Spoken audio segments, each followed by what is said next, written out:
प्रिय दर्शकों नमस्कार। आप सभी का हार्दिक अभिनंदन है और आप लगातार इस चैनल से जुड़ते जा रहे हैं, सब्सक्राइब कर रहे हैं, इसके लिए बहुत बहुत धन्यवाद आप सभी को। नए दर्शक हैं तो आप पुनः मैं आपसे आग्रह करूंगा कि आप सब्सक्राइब जरूर कर लीजिएगा और लाइक कमेंट करके कुछ अपने जो है अनुभवों को आप शेयर करें या जय सिया राम या जय श्री राम यह लिख करके जरूर आप कमेंट कीजिएगा। आज मैं चर्चा करूंगा केतु आपकी जन्म कुंडली या आपके जो परिचित हैं या जिनके कुंडली का आप दर्शन देख रहे हैं उनकी कुंडली में केतु किस स्थान पर बैठे हैं, किस राशि में यानी कि राशि पर ही मेरा कार्यक्रम है। जिस नंबर पर बैठे होंगे 1 से लेकर के 12 तक जो है वह राशि होती है, मेष से लेकर के और मीन राशि।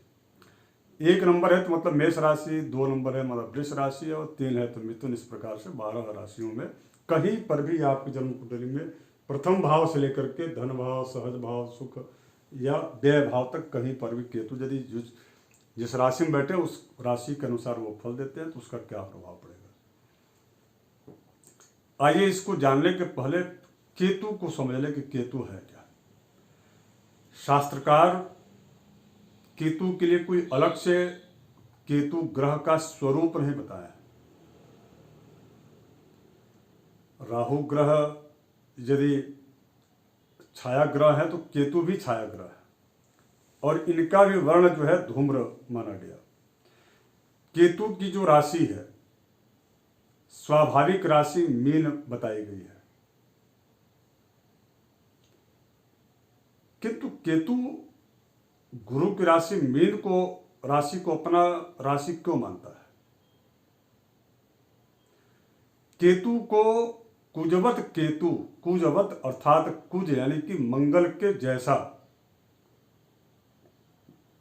जो है केतु कहा गया। आखिर क्यों ऐसा कहा गया, कौन सी ऐसी समानता मंगल और केतु में है कि कुजवत केतु शास्त्रकार ने कहा। देखिए ये बहुत एक विस्तारित विषय है, यदि केवल इसी पर मैं चर्चा करने बैठूं तो बहुत ज़्यादा समय लग सकता है, किंतु मैं तो उदाहरण बताता हूं आपको जो कि आपके इस राशि फल को जानने में आपको सहायक सिद्ध होगा। सबसे पहली बात तो यह है कि केतु से बिल्कुल घबराने की आवश्यकता नहीं है। केतु केवल अशुभ प्रभाव नहीं देते बल्कि केतु की शुभता इतनी अच्छी है, यदि उसको अपने जीवन में समझ करके और वैसा आपकी अपने जीवनचर्या आप यदि बना लें तो ये केतु आपके लिए वरदान साबित होंगे। करके एक बार देखिएगा। कुजवत केतु यानी कि मंगल साहस, वीरता, धैर्य, सूझबूझ, सत्व अर्थात वह जो है ब्रह्मचर्य व्रत का पालन करते हुए अपने ध्येयनिष्ठ कार्य को करने वाला ग्रह कहा गया है। सेनापति कहा गया उसको ग्रहों में। राजप्रिय ग्रह है अर्थात जिसके कुंडली में मंगल अत्यधिक जो है बलवान हो तो वह व्यक्ति राजप्रिय होता है। किंतु कुजवत केतु क्यों, अब मैं आपको बता रहा हूं। 2 उदाहरण मैं आपको दूंगा। केतु का कार्य है, जो मंगल है वह जो है बाहरी यानी कि चूंकि पिंडवत ग्रह है ना और केतु छाया ग्रह है, तो पिंडवत जो ग्रह है मंगल वह जब धैर्य, साहस, प्रतीक, वीरता, सूरवीरता, सेनापतित्व जब इन सब कार्यों को करते हैं तो उनमें सबसे महत्वपूर्ण कार्य होता है जो कार्य मंगल नहीं कर सकते बल्कि केतु ही कर सकते हैं। ये सारे गुण केतु में होते हैं किंतु एक गुण विशेष केतु में होता है, वो होता है गुप्त रहस्यों को जानना अर्थात गुप्तचर का कार्य करना। अर्थात एक शासक को, एक सेनापति को क्या चाहिए, एक बेहतरीन गुप्तचर चाहिए जो गुप्त रहस्यों को जानता हो या जो आगे आने वाले परिणाम को भली भांति समझता हो, उसे केतु कहा जाता है। केतु की समझ, केतु की सूझबूझ और केतु की गुप्त रहस्यों के कारण ही मंगल जो है, या यूं कह ले कि और मंगल प्रभावशाली हो जाता है। तो ये इसलिए कुजवत केतु कहा गया। इसके अतिरिक्त और भी बातें मैं आपको बता रहा हूं। मंगल यानी कि सेनापति, एक युद्ध करने वाले सूरवीर को क्या चाहिए? गति चाहिए। यानी कि सामने जो युद्धक शत्रु है, उस युद्धक शत्रु पर विजय प्राप्त करने के लिए इस जो है मंगल की गति ज्यादा तेज होना चाहिए। अर्थात केतु जो है वह गति का काम करते हैं, यानी कि गति देते हैं। जिस भी ग्रह के साथ केतु रहते हैं उस ग्रह के प्रभाव में जो है 5 गुना फल की वृद्धि कर देते हैं, इसलिए कुजवत केतु कहा गया। अर्थात आपकी जो सफलता और उन्नति, जो आपका प्रोग्रेस 5 दिन में होने वाला है, यदि केतु का शुभ प्रभाव आपके जीवन पर है तो वह फल की प्राप्ति, वह प्रोग्रेस, वह सफलता आपको जो है, या वह व्यक्ति प्रतियोगी परीक्षाओं में बैठने वाला जो व्यक्ति, जो बड़ा अधिकारी, उच्च अधिकारी बनना चाहता है, या किसी भी प्रकार की कॉम्पिटिटिव जो है एग्जाम में बैठना चाहता है और उस पर पास होना चाहता है, तो केतु की अहम भूमिका उसमें होती है कि वह व्यक्ति कम समय में, एक ही दिन में, जो 5 दिन काम में लगता था वह व्यक्ति 1 दिन में काम को पूरा कर लेता है। यही अंतर है केतु। केतु को शिखी कहा गया। शिखी का मतलब शिखर, पताका पर रहने वाला, ध्वज, अर्थात वह वीरता का प्रतीक है। पताका कहाँ पर होता है? उच्च शिखर पर। यानी कि उस व्यक्ति को शून्य से शिखर तक पहुंचाने का कार्य केतु करता है, इसलिए केतु से डरने की आवश्यकता नहीं। जब आप किसी शास्त्रकार के द्वारा अलग अलग, चाहे पराशर जी हो या मंत्रेश्वर जी फलदीपिका में या बृहद ज्योतिष सार में, जब आप देखेंगे तो उसमें केतु का राशिगत प्रभाव या फल के बारे में वर्णन नहीं मिलता, या मिलता भी है तो बिल्कुल नाम मात्र का। और वह जो है परिणामतः, चूंकि केतु को अशुभ स्थिति में ही प्रायः जो है उसमें, या फिर ग्रहों के द्वारा उनका प्रभाव फल परिवर्तन या परिवर्तित कहा देखा जाए, इस प्रकार का बताया गया। लेकिन वास्तविक स्थिति जो मेरा एक व्यक्तिगत अनुभव, उन आचार्यों का सम्मान करते हुए कि केतु केवल अशुभ कारक नहीं है, बल्कि वह व्यक्ति को सफलता प्रदान देने वाले हैं। अब आइए मेष राशि में यदि आपकी कुंडली 1 नंबर में केतु बैठे हैं तो वह क्या प्रभाव? देखिए, मेष राशि चूंकि यह सूर्य की उच्च की राशि है, सेनापति को क्रॉस करके, अर्थात जिस आप टीम में हैं उस टीम के अधिपति यानी कि सेनापति को आप क्रॉस करके, और यदि केतु राजा से जुड़ जाए तो वहां पर वो क्या होगा? प्रोटोकॉल का उल्लंघन होगा। प्रोटोकॉल का उल्लंघन जब होगा तो निश्चित रूप से वहां पर स्थितियां अनियमित हो जाएंगी, असीमित हो जाएंगी, अनियंत्रित हो जाएंगी। झंडा यदि स्वयं नीचे से उड़ करके जा करके शिखर पर स्थापित अपने आप स्वयं से हो जाए तो वह अनिष्ट माना गया है। किंतु किसी व्यक्ति के द्वारा, किसी वीर सिपाही के द्वारा वह यदि शिखर पर ले जाकर के उस झंडे को स्थापित किया जाए तो वह शुभता का प्रतीक माना गया है। उसी प्रकार से मेष राशि में यदि केतु चले जाते तो वहां पर जो है यह परिणाम अच्छा नहीं देते, क्योंकि यह सूर्य की उच्च की राशि है और मंगल की स्व राशि है। यदि ऐसी स्थिति है तो आपको मैं आगे उपाय बताऊंगा, उसको करना चाहिए। अब शास्त्रकार क्या कहते हैं, इनका स्वभाव कैसा होता है? ऐसे लोग मिथ्यावादी होते हैं, चंचल होते हैं, अपने आप आत्म केंद्रित ऐसे लोग होते हैं, आत्मसम्मान, आत्म प्रशंसक होते हैं, मतलब स्वयं अपनी प्रशंसा करते हैं, यह स्वभाव आ जाता है। झूठ बोलने वाले ऐसे लोग होते हैं। अब ये शास्त्रकार का मत है, लेकिन मैं जो आपको उदाहरण के अनुसार जो समझाया, लगभग आप उसको जब आप देखेंगे तो आपको निश्चित रूप से इसका वैसा ही परिणाम आपको देखने को मिलेगा। बात करूंगा वृष राशि की 2 नंबर में यदि आपकी जन्म कुंडली में कहीं पर भी केतु इस प्रकार से 2 नंबर लिखा हो, 2 हमने राउंड किया है, यदि कहीं पर भी हो, अर्थात यहाँ से लेकर के और वहां तक, तो 12 भाव तक, तो क्या होगा? शुक्र की यह राशि है, चंद्र इनके इसमें उच्च की राशि है। यदि केतु यहाँ पर जाते हैं तो वह व्यक्ति जो है निश्चित रूप से जहाँ सूरवीरता चाहिए, जहाँ थोड़ी सी कठोरता, शासन ऐसे नहीं चलता है। शासन में कहीं नम्र हो जाएंगे, कहीं झुक गए तो शासन नहीं कर पाएंगे आप, कठोर होना पड़ेगा। लेकिन चंद्र के पास जब केतु जाते हैं तो वहाँ पर क्या हो जाते हैं, या नम्र हो जाते हैं। और ऐसी स्थिति में वह व्यक्ति जो है दुश्चरित्रता, और वह व्यक्ति उद्यम नहीं करता, मेहनत नहीं करना, केवल मात्र ख्याली पुलाव बनाएगा, लेकिन वह कुछ करना नहीं चाहेगा। अधिक बोलना और वाचालता आ जाती है और कामुकता आ जाती है। ऐसे लोग जो है चरित्र को लेकर के थोड़ी सी संदिग्ध ही बने रहते हैं, चाहे स्त्री की कुंडली हो या पुरुष की कुंडली हो।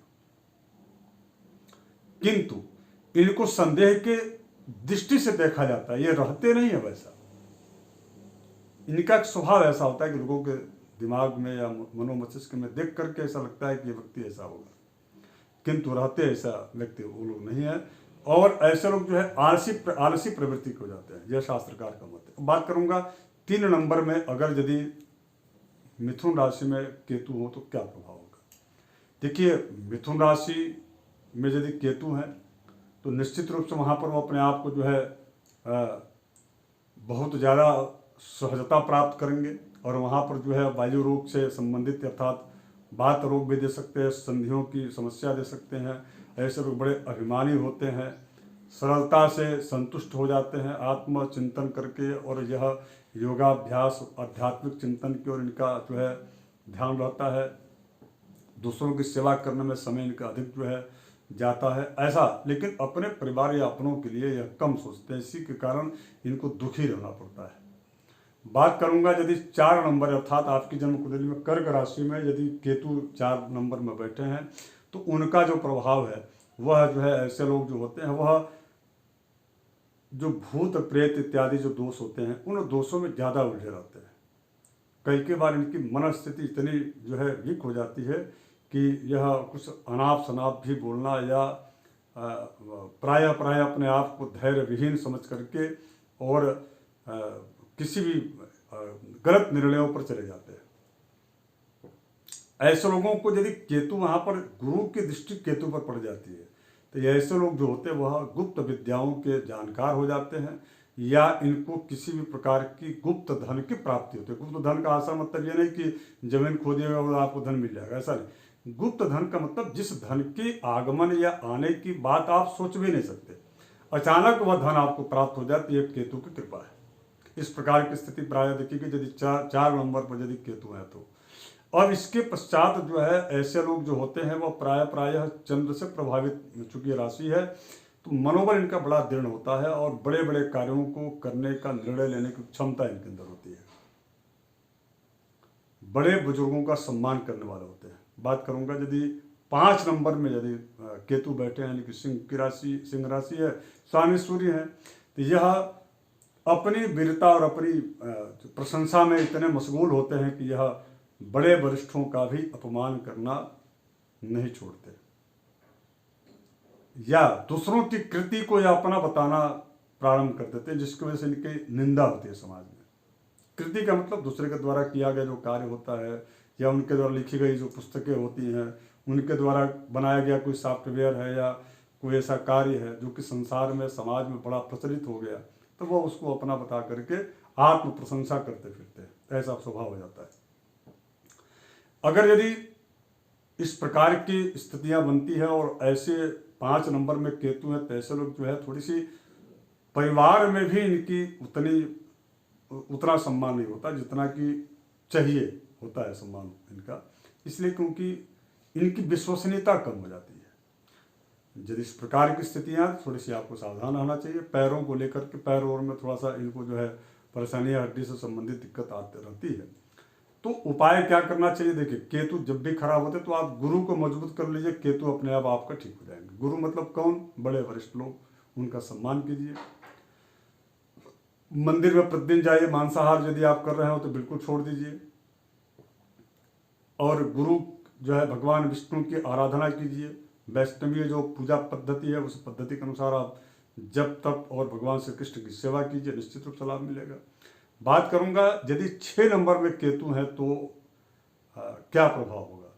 यदि 6 नंबर में केतु है तो निश्चित रूप से यह ऐसे लोग जो है काफ़ी इनके जीवन में कई ऐसी घटनाएं होती जो आकस्मिक घटनाएं होती हैं और उसकी वजह से एक जो है समस्याओं को दूर करते हैं तो दूसरी समस्याएं इनके जीवन में आती हैं।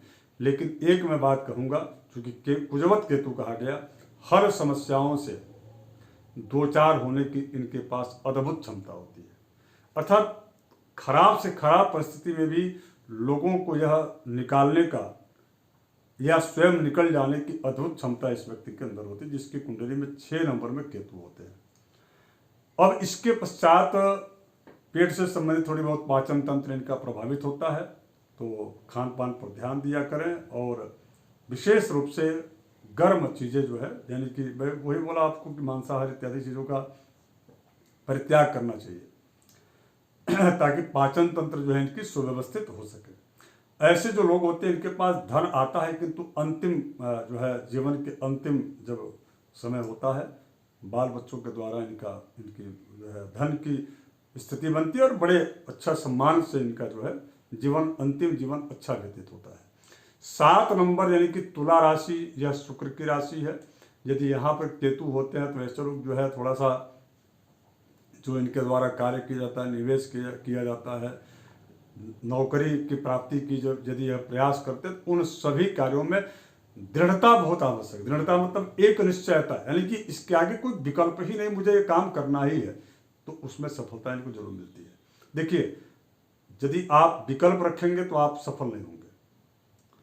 कोई विकल्प नहीं, मुझे एक कार्य करना, टारगेट आप सुनिश्चित कर लीजिए। यदि आपकी जन्म कुंडली में 7 नंबर में यदि केतु है तो मैं आपको दावे के साथ कहता हूं आप झंडा गाड़ के आइएगा। लेकिन कोई बीच में आपको मिल गया दिग्भ्रमित करने के लिए तो आप उसके मत जाइए, भ्रमित मत होइए। आप अपने लक्ष्य और ध्येय को बनाकर लगे रहिए, सफलता जरूर मिलेगी। माता पिता की सेवा करना चाहिए। सबसे बड़ी बात यह कि आप किसी भी स्त्री या स्त्री कुंडली है तो पुरुष को, पुरुष की कुंडली है तो स्त्री को गलत दृष्टि से मत देखिए। महामाया भगवती देवी की खूब उपासना कीजिए। ओम ऐम ह्रीम क्लीम चामुंडाय विच्चे इस मंत्र का खूब जप कीजिए। देवी की बड़ी कृपा आपके ऊपर होगी, उन्नति ही उन्नति आपके जीवन में होगी। बात करूंगा, यदि 8 नंबर में कुंडली में कहीं पर भी यदि केतु बैठो यहाँ पर, या कहीं पर भी केतु यदि 8 नंबर लिखा वहाँ पर हो तो क्या मंगल का है। निश्चित रूप से यहाँ पर केतु जो है आपको अच्छा परिणाम देंगे, अच्छा रिजल्ट रहता है। ऐसे जो लोग होते हैं जो भी कार्य करते हैं उस कार्य में उनको सफलता मिलती है। थोड़ी सी क्रोध और चंचलता देखा गया है। विदेशों में धन ये लोग अच्छा कमाते हैं या विदेशी संस्थानों से इनके पास धन की आमदनी होती है। प्राय ड्यूटी इनके रात्र में ही ज़्यादा करते हुए इनको देखा गया है। पारिवारिक या सामाजिक इनका सामंजस्य बहुत अच्छा होता है, सम्मान इनको प्राप्त होता है, किंतु उतनी उपलब्धि इनको राजनीतिक क्षेत्र में हमने प्राप्त होते हुए नहीं देखा है। हाँ, नौकरी के क्षेत्र में इनको अच्छी जो है अच्छा रिजल्ट केतु यहाँ पर देते हैं। बात करूँगा यदि धनु राशि में केतु हो तो क्या। देखिए, धनु राशि में यदि केतु है और गुरु की यह मूल त्रिकोण की राशि है, ऐसे लोग आध्यात्मिक होते हैं और थोड़ी सी अनावश्यक चीज़ों को लेकर के सदैव किसी न किसी से उलझे या उलझ जाते हैं, जिसकी वजह से इनको थोड़ा सा परिणाम जो है इनको कई बार विषम परिस्थितियों का सामना भी करना पड़ता है। किंतु इनके बच्चे बड़े अच्छे होते हैं, इनकी पत्नी बड़ी अच्छी होती है। यदि स्त्री कुंडली उनका पति या पति का जो पक्ष यानी कि सास ससुर इत्यादि जो लोग होते हैं संबंधी सगे बड़े अच्छे होते हैं, तो ये बड़ा अच्छा परिणामप्रद है केतु। बात करूँगा 10 नंबर में यदि केतु है तो क्या। देखिए, 10 नंबर का मतलब केतु शनि की राशि, प्रथम राशि 2 शनि की राशि होती है, मकर और कुंभ। तो यदि मकर राशि में केतु हैं 10 नंबर में तो उनका प्रभाव जो है निश्चित रूप से यह व्यक्ति बड़ा पराक्रमी हो जाते हैं। और चूंकि केतु मंद है यानी कि शनि मंद है अर्थात धीरे धीरे चलते हैं, तो केतु यदि उनकी राशि में आ जाते हैं तो यह शीघ्र यानी कि शीघ्रता से अपने कार्य को करने में यह जो है 100% परिणामप्रद हो जाते हैं, अर्थात रिजल्ट देते हैं, अच्छा रिजल्ट करते हैं यहाँ पर। तो यह बहुत अच्छा है। जन्म स्थान छोड़ करके यह बाकी अन्य जगहों पर इनका उत्थान ज़्यादा होते देखा गया। यदि मैं आप जन्म स्थान में बैठे हों और आपकी जन्म कुंडली में यदि 10 नंबर में यदि केतु है तो मैं आपको यही राय दूंगा कि आप जो है अपने करियर को यदि दिशा देना चाहते हैं, लक्ष्य की प्राप्ति आप करना चाहते हैं, अपने जो आपका की सोच है, यदि उसको पूर्ति करना चाहते हो तो जन्म स्थान को थोड़ा सा छोड़ करके बाहर आप जो है ट्राई कीजिए। व्यसनी ये लोग नहीं होते, समाज में अच्छा कार्य करके और लोगों को प्रोत्साहित और उदार होते हैं, किसी को 5 रुपये दे करके सहयोग करने वाले होते हैं। बात करूंगा 11 नंबर में यदि केतु है तो क्या प्रभाव होगा। यहाँ पर देखिए, पहली बात तो यह है कि 11 नंबर अर्थात ये अभी शनि की ही राशि है। यहाँ पर यदि केतु चले जाते हैं तो वह व्यक्ति जो है अत्यधिक परिश्रम करने वाला होता है। ज़्यादा जितना परिश्रम करते हैं उतना इनको उपलब्धि या लाभ नहीं मिलता, किंतु लाभ मिलता है यह भी तय है, किंतु उतना नहीं मिलता। पहला। दूसरा चीज, पार्टनरशिप में व्यापार इनको नहीं करना चाहिए। पारिवारिक संबंध इनके बड़े अच्छे होते हैं। माता पिता की इनको जो है इनके प्रति बड़ा अच्छा भाव होता है। नियमित रूप से इनके द्वारा कोई न कोई धर्म का कार्य किया ही जाता है। एक इनके कमजोरी होती है और वह शारीरिक जो है दिक्कत है, वह कान से संबंधित इनको दिक्कत जीवन में एक न एक बार आती ही आती है। ऐसे लोगों को 47 वर्ष के बाद अचानक इनका ग्रोथ अच्छा यानी कि बेहतर होता है। अगर यदि 12 नंबर में केतु बैठे हों तो क्या, देखिए 12 नंबर में यदि केतु बैठे हैं तो निश्चित रूप से ऐसे लोग जो होते हैं वह घूमने फिरने के बड़े शौकीन होते हैं। माता पिता के प्रति इनकी सोच बड़ी अच्छी तो होती ही है, माता पिता की भी सोच इनके प्रति बड़ी अच्छी होती है। या कुल मिलाकर के पिता के द्वारा इनको भूमि वाहन और भवन की जो है की प्राप्ति होती है ऐसे व्यक्तियों को, या इन माता पिता के द्वारा निवेश किए गए संस्थान के जो है स्वामित्व वाले एक अच्छे कुशल व्यापारी होते हैं।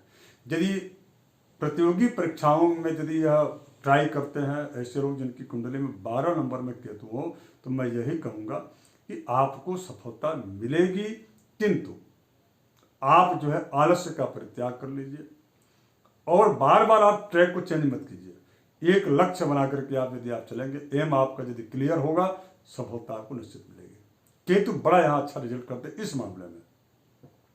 बात करूं अगर यदि जो लोग व्यापार के क्षेत्र में अग्रसर या आगे बढ़ना चाहते हैं तो केतु यदि 12 नंबर में, तो उनको मैं आपको यही कहूँगा कि साउथ फेसिंग यदि आपका कोई ऐसा व्यापार या बिजनेस का जो कार्य कर रहे हैं, वो यदि उसका ऑफिस या फैक्ट्री साउथ फेसिंग है या साउथ फेस में यदि निकला या बढ़ा हुआ यदि जमीन भूखंड है, तो वहाँ पर आप लाभ नहीं आपको मिल पाएगा, बहुत नुकसान होगा। दूसरा, पार्टनरशिप में यदि आप कार्य करें तो भी वहाँ पर नुकसान होगा। बैंकों का आप कर्ज नहीं पटा पाइएगा और आपको वह दुकान या कंपनी या फैक्ट्री व्यावसायिक प्रेशर आपको बंद करना पड़ेगा। तो थोड़ा इन सब चीज़ों का जरूर आप ध्यान रखिएगा। धन्यवाद। आशा करता हूँ आप सबको यह कार्यक्रम अच्छा लगा होगा। आगे पुनः मैं ग्रहों की युति की मैं बात करूँगा, लेकिन इसके पहले चूँकि 2024 में मेष राशि से लेकर के और 12 राशियों का क्या प्रभाव होगा, मैं इस पर एक नई श्रृंखला लेकर के आ रहा हूँ। आप सभी जुड़े रहिए और जो भी आपके मन में कोई प्रश्न है या कोई सार्वभौमिक चिंतन है तो आप कमेंट करके जरूर बताइए। हमारे उत्साह को वर्धन करने के लिए आप जय श्री राम लिख दीजिएगा। धन्यवाद। नमस्कार।